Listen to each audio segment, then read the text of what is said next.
(2024년) 새해가 밝은 지 벌써 두 번째 주입니다. 참 시간이 화살같이 간다는 말이 참으로 새롭게 우리에게 다가오지만 거꾸로 우리가 그걸 뒤집어서 생각하면 이렇게 빠르게 지나가는 세월 속에 나는 하나님을 조금 더 알아가는 지식이 충만해야 되겠다. 이런 걸로 우리가 좀 바라볼 수 있어야 되지 않을까. 그저 세월이 빨리 흘러가는 것만 아쉬워할 게 아니라 내가 조금 더 하나님 앞에 가까이 나가지 못하는 것에 대한 아쉬움과 영적인 각성이 우리 가운데 올 한 해 있기를 축복합니다. 그래야만 우리가 올해 표어로 삼고 있는 너희 모든 행사를 그가 너의 행사들을 다 이루시리라 라는 이 말씀이 진정으로 우리에게 실현되리라 믿기 때문입니다. 우리가 지금 계속 잠언서를 하고 있으면서 민수기서를 함께 보고 있는데요. 발람이 하나님의 영이 임했을 때 그는 전혀 뜻하지 않았던 것을 하나님이 그의 입술을 통하여 이스라엘을 축복하시는 놀라운 장면이 민수기 24장에 우리가 기록되어 있는 것을 봅니다. 다시 한번 살펴보면 이렇게 기록된 박들이 이스라엘이여 내 거처들이 어찌 그리 아름다운고. 하나님이 보실 때 우리의 2024년 인생이 아름답기를 축복합니다. 하나님이 보실 때 야 아들 아무개야 딸 아무개야 2023년 너의 인생이 내가 볼 때 참 아름답다. 이와 같은 은혜가 있기를 축복합니다. 그 벌어짐이 골짜기 같고 강가의 동산 같으며 여호와께서 심으신 침향목들 같고 물가의 백향목들 같도다. 그 물통에서는 물이 넘치겠고 그 씨는 많은 물가에 있으리로다. 할렐루야. 그러면서 그거로 끝나지 않아요. 나라가 흥왕하리로다. 불쏘와 같도다. 화살로 쏘아 적국들을 꿰뚫으리로다. 너희가 암사자 같고 숫사자 같으니 너희를 일으킬 자가 누가 있으랴? 내가 축복하는 자마다 복을 받을 것이요 또는 너를 저주하는 자마다는 저주를 받을 것이라. 완전히 하나님과 일체가 된 하나님의 백성의 천국 모습을 보여주고 있습니다. 어떻게 인간이 내가 축복하면 축복이 되고 내가 저주하는 자마다 저주가 되고 할 수 있습니까? 근데 하나님 우리를 지키셔서 누군가 너를 축복하는 자마다 복을 받을 것이고 누군가 너를 저주한다면 그 또한 저주를 받을 것이다. 하나님의 완벽한 보호하심 아래 이스라엘 백성이 놓여 있음을 발람이 그의 입술을 통하여 노래하고 있고 이것이 또한 여호와께 우리의 모든 행사를 맡기고 나가는 자들에게 주시는 하나님의 보호하심과 인도하심의 축복입니다. 우리가 이 말씀을 꼭 기억할 수 있기를 바랍니다. 우리가 오늘 우리의 1년 캐치프레이스로 내걸고 있는 여호와께 맡기라 그리하면 그 모든 행사를 이루시리라 한 건 이루시리라 보다 우리가 초점을 둬야 되는 것은 바로 앞부분이에요. 너의 행사를 여호와께 맡기라. 이게 되면 여호와께서 이루십니다. 내가 원하는 걸 주옵소서, 내가 원하는 걸 주시옵소서, 내가 원하는 걸 주옵소서. 나열하면 하나님이 알아서 이루어지시는 게 아니에요. 뭐가 전제가 되냐면 너의 모든 행사를 맡기라. 여호와께 맡기라. 오늘 그 이야기를 하려고 합니다. 그래서 우리가 올 한 해 표어로 삼고 있는 여호와께 너의 행사를 맡기라 그리하면 네가 경영하는 것이 이루어지라는 이 말씀이 나의 2024년 삶 속에서 이루어지기 위해서는 내가 무엇보다도 먼저 해야 될 일이 맡기는 건데 어떻게 하는 게 맡기는 건가? 그래서 지난주에 이어서 복을 얻는 자 두 번째로 말씀의 제목을 삼아 함께 나누고자 합니다. 여러분 제가 지난주에 복의 개념에 대해서 잠깐 말씀을 드렸는데 기억하시는지요? 성경의 세계는 복은 무엇이었죠? 다시 한번 기억할 수 있길 바랍니다. 성경이 얘기하는 복의 의미는 절대 주권자인 하나님께서 자신의 기쁘신 뜻을 따라 베푸시는 우리가 그걸 꼭 기억하셔야 돼요. 다시 한번 성경에서 하는 복이 뭐냐? 절대 주권자인 하나님께서 자신의 기쁘신 뜻을 따라 은혜의 선물이에요. 그럼 하나님이 무엇을 기쁘게 받아들이셔서 베푸실까요? 하나님은 인간에 대해서 무엇으로 인하여 하나님이 기뻐하실까요? 지금 복이라는 개념이 주권자인 하나님이 베푸시는 은혜의 선물인데 거기 뭐라고 중간에 들어가 있냐면 하나님께서 자신의 기쁘신 뜻을 따라 베푸신다라 그랬어요. 하나님 어떻게 하면 인간에게 기뻐하실까요? 하나님이 무엇 때문에 기뻐하실까요? 아니에요. 하나님은 인간들이 완전해라 요구하지 않습니다. 어차피 인간들이 죄로 가득 차는데 어떻게 완전해질 수 있어요? 어떻게 완전해질 수 있어요? 하나밖에 없어요. 너의 모든 행사를 여호와께 맡기라. 하나님은 그런 자를 맡아주세요. 그리고 그걸 기뻐하십니다. 하나님이 이 불완전한 인간에 대해서 뭘 바라시게? 완벽하게 하나님께 영광을 돌린다? 그거 우리의 소망입니다. 그러나 인간이 하나님께 완벽한 영광을 돌리기를 원하지만 인간이 완벽한 영광을 하나님께 돌릴 수 없어요. 그럼에도 불구하고 하나님은 인간들의 하는 것들을 통하여 하나님이 영광을 받아주셔요. 하나님이 영광으로 삼아주셔요. 우리가 부족함에도 불구하고. 뭐 때문에? 맡기고 나갈 때. 그걸 하나님이 영광으로 받아주셔요. 우리가 불충분하고 우리가 연약하지만 내가 온전히 주님께 나의 모든 행사를 맡기고 나갈 때 하나님은 그걸 기쁨으로 여기셔요. 이게 성경에 흐르고 있는 맥락입니다. 그래서 지난주에 그런 말씀 드렸어요. 크리스찬의 의미가 뭐냐? I am nothing without Christ라고 그랬어요. 주님이 없으면 아무것도 아닙니다. 나는. 주님이 없으면 나는 아무것도 할 수 없습니다. 주님이 없으면 나는 아무것도 이룰 수 없습니다. 그 얘기하고 다 맥락이 통해요. 그게 뭐하고 같다고요? 여호와께 맡기라. 그리하면 그가 너의 행사를, 너의 경영을 이루시리라. 그거와 똑같은 이야기입니다. 제가 자료를 찾아보다가 세문안교회 앞에 뭐 그런 어떤 문구가 써 있었대요. 나는 보지를 못했는데 이렇게 써 있었답니다. 0 더하기 1은 100이다. 0 더하기 1은 100이다. 이 뜻이 뭐냐면 빵점 인생 같아도 예수 그리스도 한 분만 있으면 100점짜리 인생이다. 그게 0 더하기 1은 100이랍니다. 좀 거꾸로 얘기하면 100 빼기 1은 0입니다. 99가 아니라. 왜냐하면 100점을 받은 인생 같아도 한 개가 모자라면 빵점과 같다. 그 한 개가 뭐냐? 예수 그리스도가 빠지면. 그래서 제가 지난번에 그런 말씀 드렸어요. 성경의 세계는 복의 개념에 blessing이라는 단어가 오는 유래가 뭐라고 그랬어요? bleed, 피 흘림이라고 그랬어요. 그러니까 우리가 하나님의 복을 얻는다라고 할 때, 복을 얻은 자가 된다라고 할 때 중간에 가장 중요한 게 있어요. 뭐가 빠지면 안 된다고요? 예수 그리스도가 빠지면 I am nothing입니다. I am nothing without Christ가 되는 거예요. 우리는 아무리 우리가 나의 계획과 나의 모든 어떤 생각들을 가지고 완벽하게 맡기고 나가는 것처럼 보여진다 할지라도 하나가 없으면 빵점입니다. 왜? 우리는 예수 그리스도의 피 흘림 때문에 내가 구속함을 입었고 그리고 그것 때문에 내가 하나님의 자녀가 되는 권세를 얻었기 때문에 예수를 빼고는 나는 아무것도 설명할 수 없는 존재이다. 오늘 우리가 올해 이 각오를 단단히 가지셔야 돼요. 올 한 해 우리가 많은 열매를 맺을 겁니다. 그럴 때마다 교만하거나 자만하지 않아야 돼요. 하나 뭐 이거 이루고 저거 이루다 보면 소위 말해서 우리의 시선은 획 돌아가서 내가 이룬 것에만 초점을 맞추게 됩니다. 우리는 그럴 때일수록 오늘 이 말씀을 반드시 기억하세요. 예수 그리스도가 빠지면 내가 모든 이루었다고 여기는 건 다 빵점이다. 오늘 그 생각을 확실하게 우리의 심령 속에 각인시킬 수 있길 바랍니다. 내가 모든 걸 가졌다 할지라도 예수 그리스도가 없다면 나는 빵점짜리 인생이다. 우리가 그 각오를 단단히 다지고 나갈 수 있기를 바랍니다. 자, 그러면 오늘의 본론으로 가서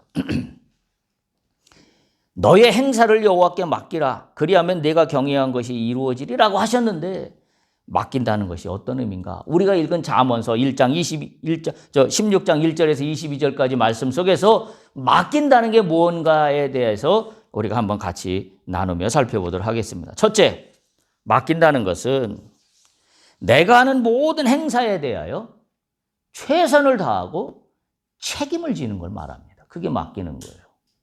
다시 한번, 맡긴다는 것은 내가 하는 모든 행사에 최선과 책임을 다하는 것을 말합니다. 맡긴다는 것은 우리가 아는 바와 같이 하나님께 맡긴다는 것은 하나님을 100% 신뢰하는 것을 말합니다. 이건 어떤 부분적인 신앙적인 뭐 이런 것만 아니라 나의 전인격적인 내가 하는 모든 것들이 통틀어 신뢰입니다.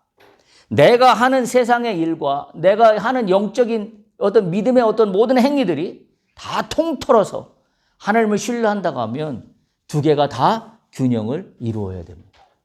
세상에서 하는 일은 대충 하고 눈속임으로 하고 설렁설렁하면서 교회 나와서 기도만 하면서 주님께 맡깁니다. 그건 맡긴다는 의미가 아니에요. 뭐가 따른다고요? 맡긴다고 할 때 첫 번째는 최선을 다하는 것과 책임을 동반한다는 이야기입니다.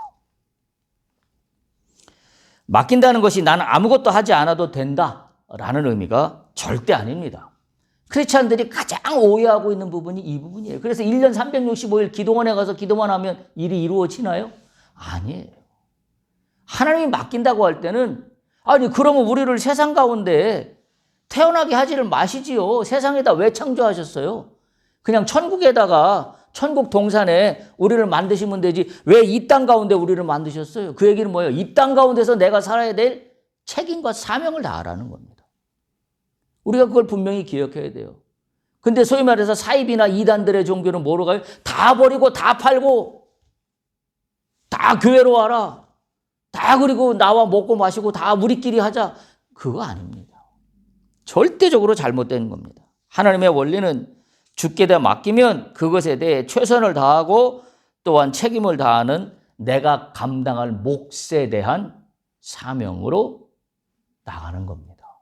그게 맡긴다는 거예요. 첫 번째 의미예요. 여러분 우리가 읽은 잠언서 16장 10절을 보세요. 이렇게 되어 있어요. 하나님의 말씀이 왕의 입술에 있은 즉 재판할 때에 그의 입이 그르치지 아니하리라.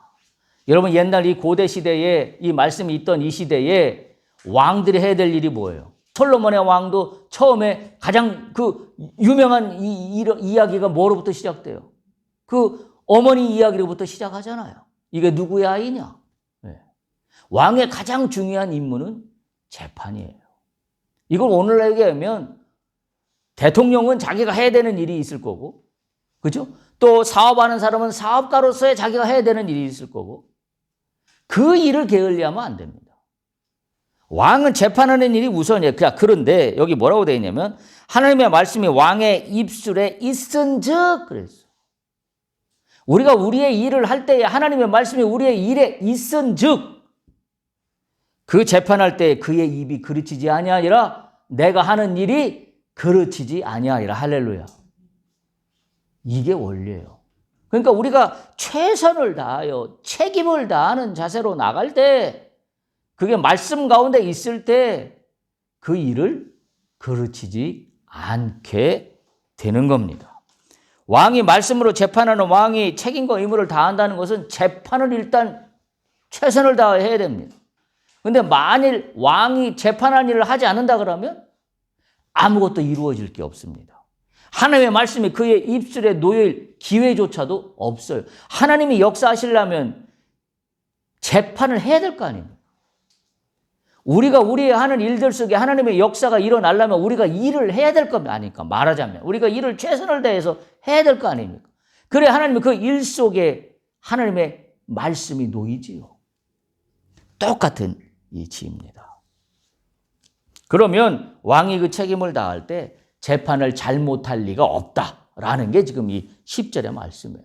왜? 그 입술에 하나님의 말씀이 놓여있기 때문에 그렇다라는 거죠. 결국 이 얘기는 뭐냐면 왕이 재판을 할 때에 하나님께 맡겼기 때문이에요. 하나님께 맡겼기 때문에 왕의 입술이 그르치지 않았다라는 것은 결국 누가 재판한 거예요? 하나님이 재판하신 결과가 됩니다. 왕이 재판할 때에 하나님의 말씀이 왕의 입술에 놓였기 때문에 재판이 그르치지 않았다는 것은 결국은 하나님이 그 재판을 이루셨다라는 거예요. 그게 이 말이에요. 내가 하는 모든 행사를 여호와께 맡겨라. 그리하면 그 너의 행사를 여호와께서 이루신다라는 말이 바로 이런 의미예요. 내가 나에게 주어진 일에 대하여 내가 최선을 다하고 책임을 다할 때 그 최선을 다하고 책임을 다하는 그 과정 속에 하나님의 말씀이 놓여 있으니 너의 하는 일이 그르치지 아니하리라. 결국 우리가 이루어지는 일은 누가 한 거예요? 내가 한 게 아니라 하나님께서 이루신 거예요. 그게 우리가 표어로 삼고 있는 그런 의미라는 걸 잊지 않아야 합니다. 두 번째, 하나님께 맡긴다는 건 어떤 의미냐면 하나님 기준에서 깨끗해야 합니다. 그게 맡기는 자의 태도예요. 사람의 행위가 자기 기준으로 볼 때에는 깨끗한 것처럼 보여도 오늘 말씀에 그랬잖아요. 16장 2절에 보면 사람의 행위가 자기 보기에는 모두 깨끗하여도 여호와는 심령을 감찰하시느니라. 내 기준으로 하는 게 아니라 맡긴다고 하는 사람은 하나님 기준으로 하는 사람. 모든 일의 기준이 하나님 기준입니다. 내가 볼 때 이러하면 됐어. 그게 아니라 항상 뭐예요? 하나님 보실 때가 잣대가 되고 기준이 되어야 됩니다. 그럼 하나님 보시는 거 우리가 어떻게 할 수 있어요?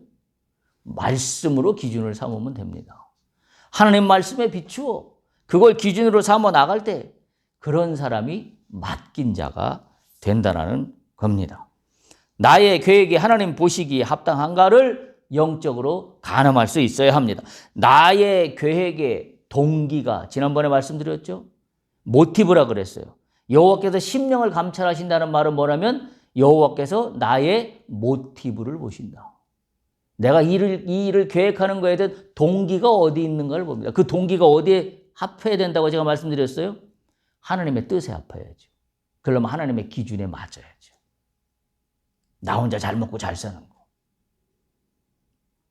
여러분 이게 오늘날로 경영으로 얘기하면 제가 누차 말씀드렸지만 ESG 경영에서 이야기하는 이론들이 이런 거예요. 그래서 저는 오늘날 세상에 다시 막 이렇게 산업시대에 막 나 혼자 잘 먹고 잘 살자 막 이렇게 나갔던 것이 인간들이 환경의 변함에 따라서 저는 무슨 생각이 굉장히 많이 드냐면 다시 하나님의 말씀의 원래 태초의 말씀으로 창조하셨던 그 창조의 원리로 돌아가는 거에 비로소 인간들이 깨닫고 있다라고 저는 생각이 돼요.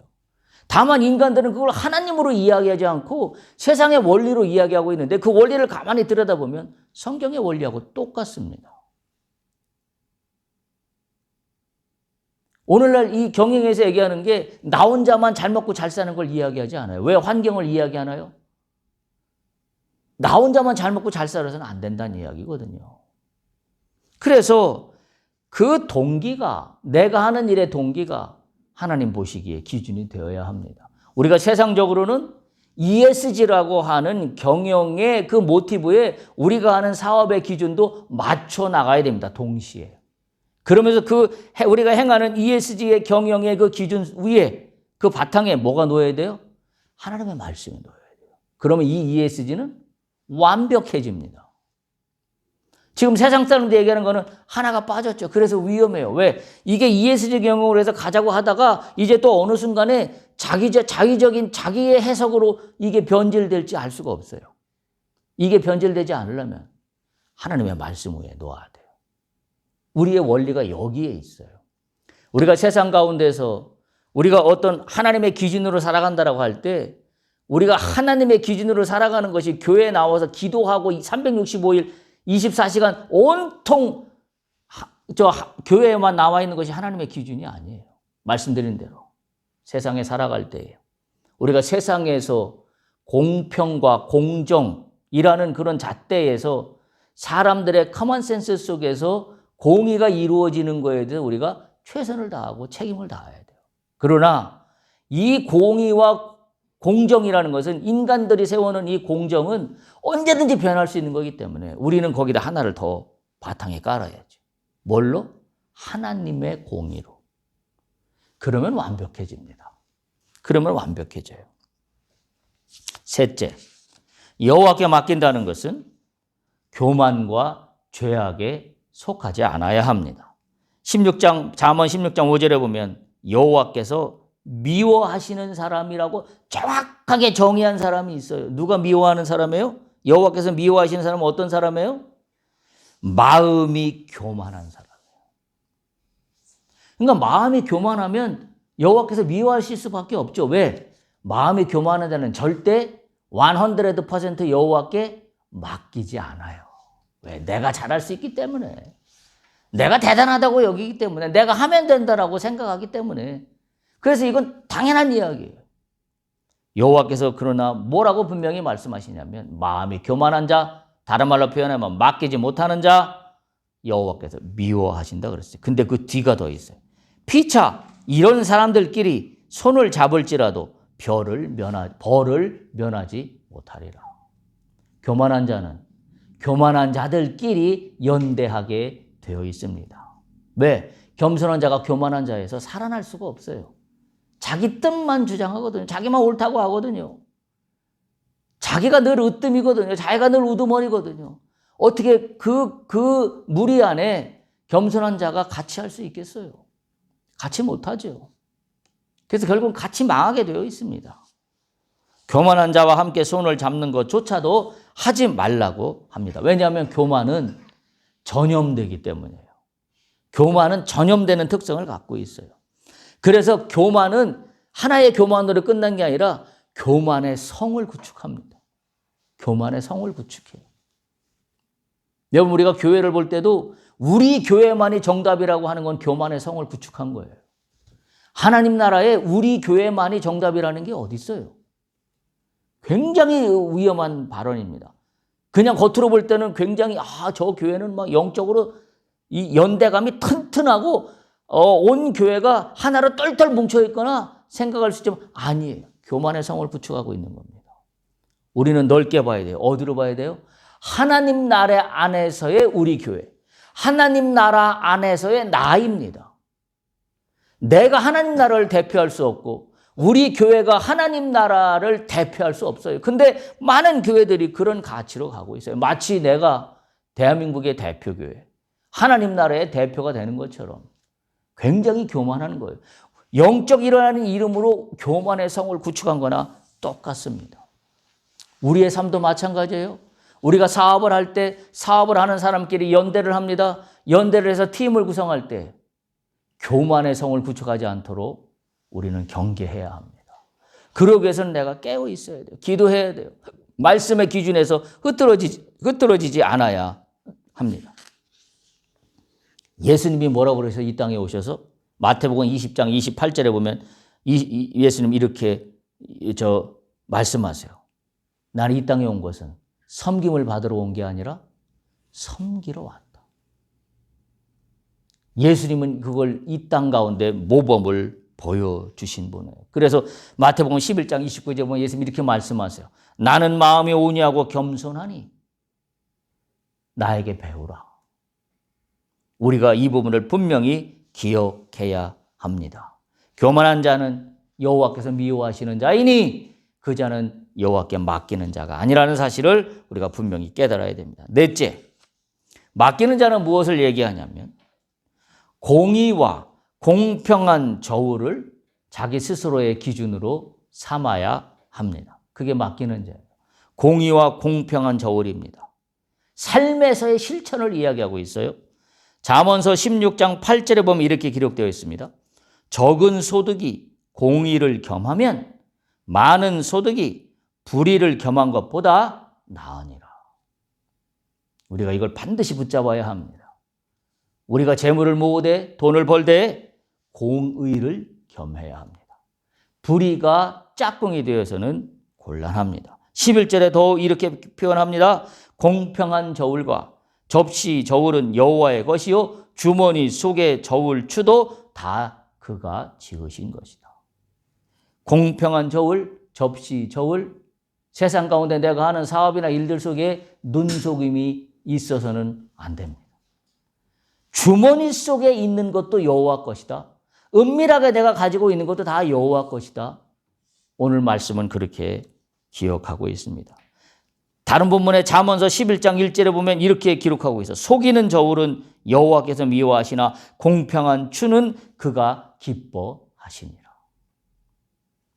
맡기는 자는 어떤 자를 이야기한다? 공평한 저울과 공의의 저울을 스스로에게 적용하는 사람을 이야기합니다. 그런 사람이 맡기는 자예요. 그러니까 맡긴다는 것은 일단 공평과 정의 가운데서 내가 하는 일을 잘 세워야 되는 것을 이야기합니다. 주머니 속에 저울초도 각 사람의 양심과 스스로에 대한 공정한 실행을 강조하고 있습니다. 참 이 부분이 쉽지 않은 부분이죠. 특히 주머니 속에 있는 것은 감추고 속일 수 있는 충분한 개연성을 가지고 있기 때문에 그렇습니다. 그러면 다른 말로 표현하면 뭔다? 여호와께 온전히 맡기지 못한 사람이다. 왜? 내가 이걸 조금 더 내 생각대로 판단해서 내가 뭔가를 좀 소위 말해서 챙기면 나에게 이득이 된다고 생각한다면 그것은 맡기지 못하는 것이다. 그러면 여호와께서 모든 행사를 이루신다는 말이 이루어지지 않습니다. 그게 맡긴다는 의미예요. 따라서 성경에서 얘기하는 공평한 저울은 두 가지로 방향이 향해야 됩니다. 하나는 뭐예요? 하나님에 대해서입니다. 하나님을 사랑하는 기준에서의 공평의 저울을 측정해 봐야 합니다. 또 한 가지는 공평하다는 게 나 혼자만의 문제가 아니죠. 이건 누구에 대한 거예요? 이웃에 대한 겁니다. 세상 사람들에 대한 겁니다. 공동체에 대한 겁니다. 거기에 대해서 내가 공평한가라는 거에 대한 나의 저울의 측정이 이루어져야만 합니다. 다섯 번째입니다. 여호와께 맡긴다는 것은 뭘 추구하는 인생이 되어야 한다는 걸 이야기하고 있냐면 인생의 목적이 금과 은만을 추구하는 것이 아니라는 거예요. 오늘 우리가 읽었던 잠언서 16장 16절을 보시면 이렇게 기록되어 있습니다. 지혜를 얻는 것이 금을 얻는 것보다 얼마나 나은 것. 명철을 얻는 것이 은을 얻는 것보다 더욱 나으니라. 결국 뭐예요? 지혜와 명철이 금과 은을 얻으려고 추구하며 나가는 것보다 훨씬 낫다. 왜요? 금과 은을 주시는 건 여호와 하나님이시기 때문에.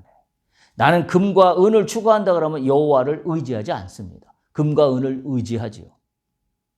근데 금과 은을 추구하지 않고 지혜와 명철을 추구하면 이건 여호와를 의지하는 겁니다.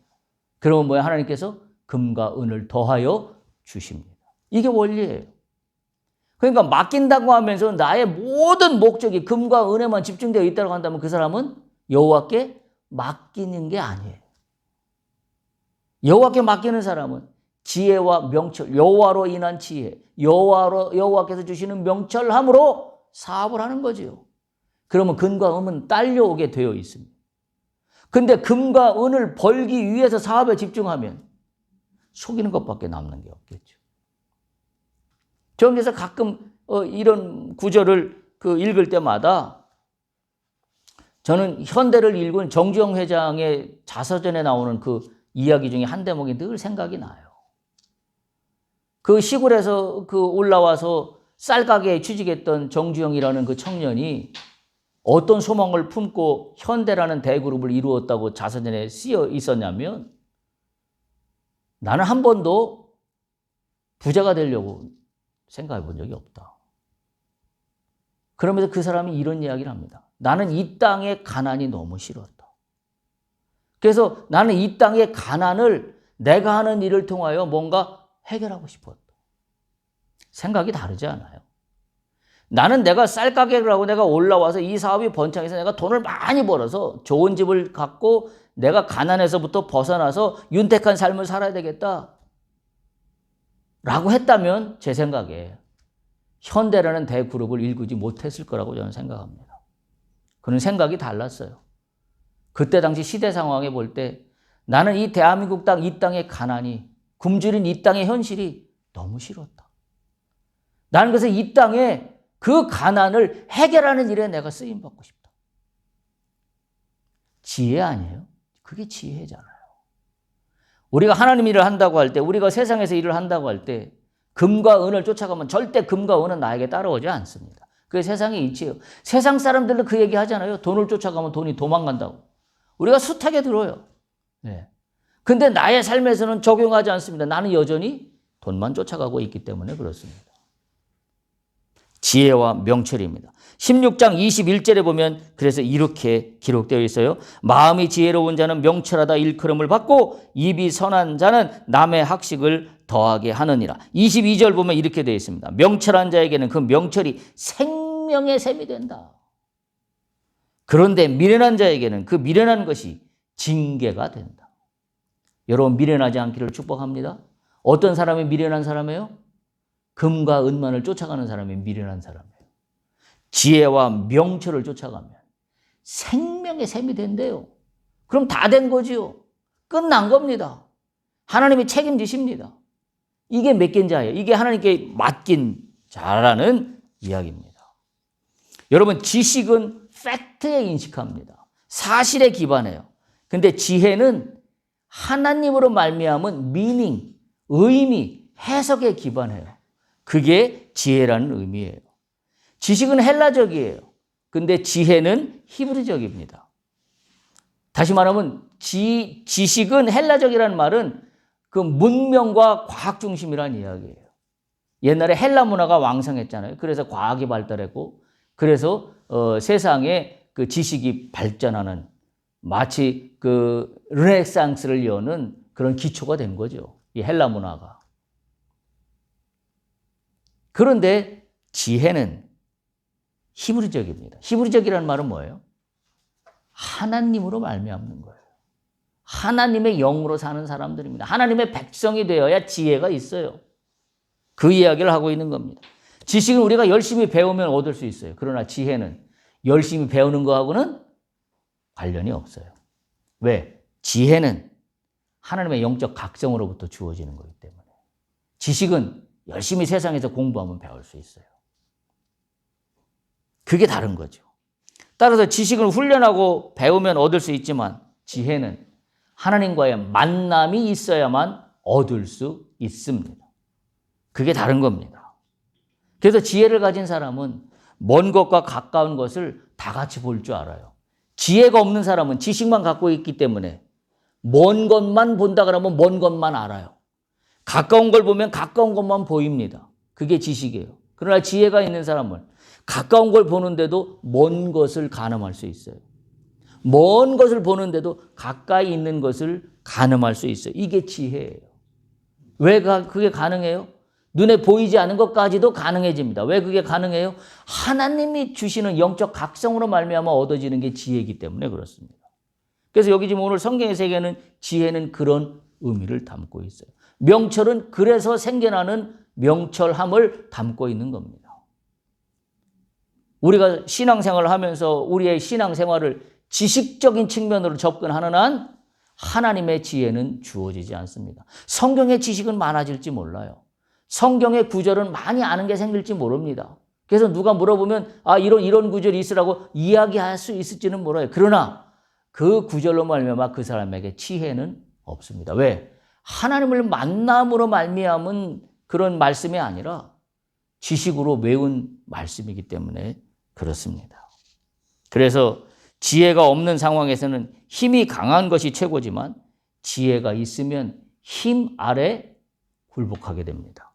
여러분 이 대표적인 사건이 뭐예요? 성경에서 퍼뜩 떠오르는 게 다시 한번 지혜가 없는 상황에서는 힘이 강한 게 최고예요.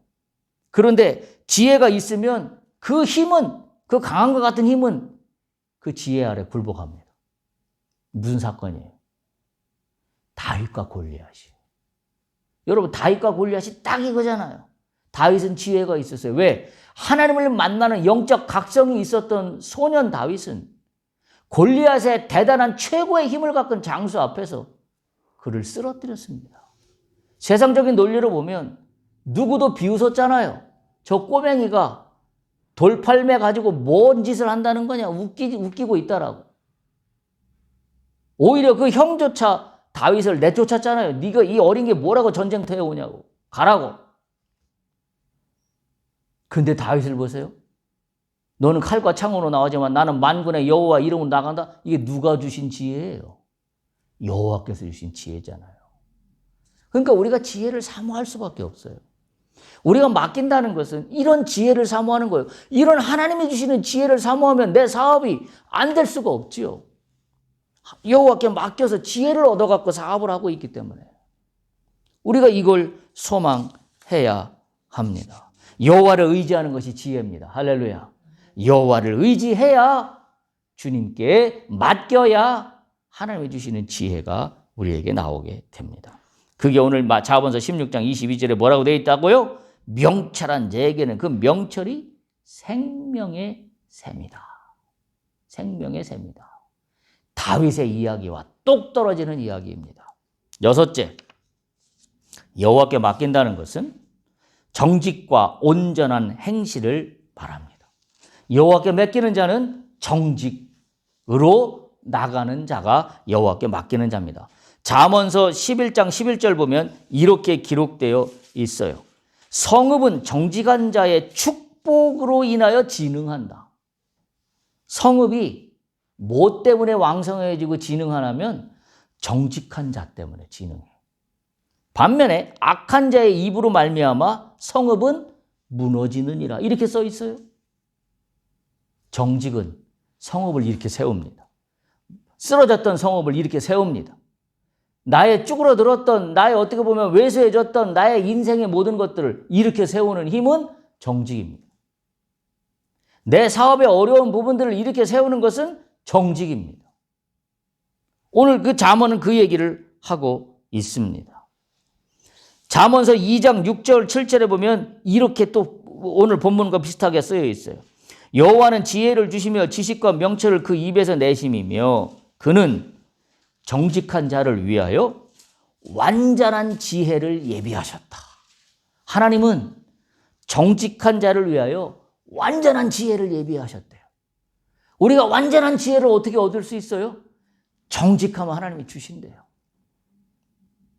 그러니 이게 여호와께 맡기는 자예요. 그러니까 여호와께 맡긴다는 게 피상적으로 주여 믿습니다 이게 아니라 내가 정직으로 나가는 것이 곧 여호와께 맡기는 거예요. 그럼 어떻게 한다고요? 여호와께서 완전한 지혜를 주신다라고 분명히 기록하고 있습니다. 우리가 읽었던 잠언서 16장 본문으로 삼은 16장 17절 보면 17절에 이렇게 써 있어요. 악을 떠나는 것은 정직한 사람의 대로이다. 정직이 뭐라고요? 악을 떠나는 길이에요. 그러니까 이런 사람들이 여호와께 맡기는 자들이다라는 이야기입니다. 7번째, 마지막입니다. 여호와께 맡기는 자는 어떤 사람이 맡기는 자냐? 말씀에 주의를 기울이는 자가 맡기는 자입니다. 잠언서 16장 20절 보세요. 이렇게 기록되어 있습니다. 삼가 말씀에 주의하는 자는 좋은 것을 얻나니 여호와를 의지하는 자는 복이 있느니라. 여호와를 의지하는 자는 복이 있느니라를 이야기하기에 앞서서 뭘 이야기하고 있냐면 삼가 말씀에 주의하는 자는 좋은 것을 얻나니 그게 대꾸로 같이 돼 있는 거예요. 말씀에 주의하는 자는 좋은 것을 얻나니 여호와를 의지하는 자는 복이 있느니라. 똑같이 대칭되는 말이에요. 여호와를 의지하는 자는 어떤 자예요? 그러면 삼가 말씀에 주의하는 자가 여호와를 의지하는 자요. 여호와께 맡기는 자입니다. 그러면 이렇게 돼요. 맡기면 우리가 염려하는 것들을 다 뛰어넘어요. 잠언서 16장 4절을 보세요. 어떻게 하신다고 되어 있냐면 여호와께서 온갖 것을 그 쓰임에 적당하게 지으셨다. 하나님께서 모든 것을 그 쓰임에 맞게 만드시고 허락하신다는 거예요. 우리가 인간적으로 생각할 때는 왜 나에게는 이것만, 왜 저 사람에게는 저렇게? 라는 걸 생각할 수 있어요. 그러나 그 상황에 하나님은 완벽하게 적당한 것을, 그 쓰임에 적당한 것을 주셔요. 쓰임에 적당하다는 얘기는 대충 준다는 이야기가 아니라 그 사람의 그 상황에, 그 현재에 가장 알맞은 것으로 주십니다. 그러면 한 번 주신 걸로 끝나나요? 아닙니다. 여호와께 맡기는 자에게는 하나님께서 뭐예요? 더욱더 복을 더하여 주십니다. 왜요? 말씀에 주의하는 자는 좋은 것을 준다라고 하셨으니 말씀에 의지하여 오늘도 이거로 감사하고 내일도 이거로 감사하고 뭐래도 이거로 감사하며 나가는 자에게 하나님이 더 좋은 곳으로 채워주신다는 게 이 말씀의 의미예요. 쓰임에 적당하게 지으셨다는 말이 그런 의미라는 말입니다. 따라서 우리는 하나님께 맡기는 자에게는 불평과 불만이 없어요. 왜? 하나님이 늘 나에게, 현재 나에게 가장 적당한 걸로 주신다는 믿음이 있기 때문입니다. 따라서 그걸 감사함으로 채우며 나갈 때, 그리고 말씀의 주의를 더 기울여서 붙잡을 때 하나님이 뭐예요? 복을 더하십니다. 좋은 걸 더하십니다. 이게 16장 20절에 주고 있는 말씀이라는 사실입니다. 마무리합니다. 여러분 올해 우리의 표어를 잘 기억할 수 있길 바랍니다. 너의 행사를 여호와께 맡겨라. 그리하면 내가 경영하는 것이 이루어지리라. 그러기 위해서 맡기는 자의 삶이 무엇인가, 맡긴다는 것이 무엇인가 7가지를 얘기했어요. 첫 번째, 내가 하는 모든 행사에 최선과 책임을 다하는 것이 맡기는 거라 그랬어요. 두 번째, 내 기준이 아니라 하나님 기준으로 가는 사람이 맡기는 자라 그랬습니다. 세 번째, 교만하지 않은 사람이 맡기는 거라 그랬습니다. 네 번째, 내가 모든 일을 할 때 공의와 공평한 저울을 스스로 기준으로 삼는 자가 맡기는 거라 그랬습니다. 다섯 번째, 맡기는 것은 인생의 목적이 금과 은만을 추구하는 것이 아닌 자라고 말씀드렸습니다. 여섯째, 맡긴다는 것은 정직하고 온전한 행실로 나가는 것을 하는 것을 맡기는 거라 그랬습니다. 7번째, 맡기는 자는 여호와의 말씀에 주의를 기울이는 자가 맡기는 자입니다. 인간의 모든 계획과 행위의 판단을 여호와께 맡기고 위탁하는 삶으로 나갈 때 하나님은 내가 하는 모든 계획의 그 일들을 이루십니다. 올 한 해 여러분들 이 맡긴다는 의미를 잘 기억하여서 우리가 표어로 삼고 있는 너의 행사를 여호와께 맡기라. 그리하면 내가 경영하는 것을 이루리라는 하나님의 말씀이 올 한 해 여러분들의 삶 가운데 충분하고도 넉넉하게 성취되기를 축복합니다.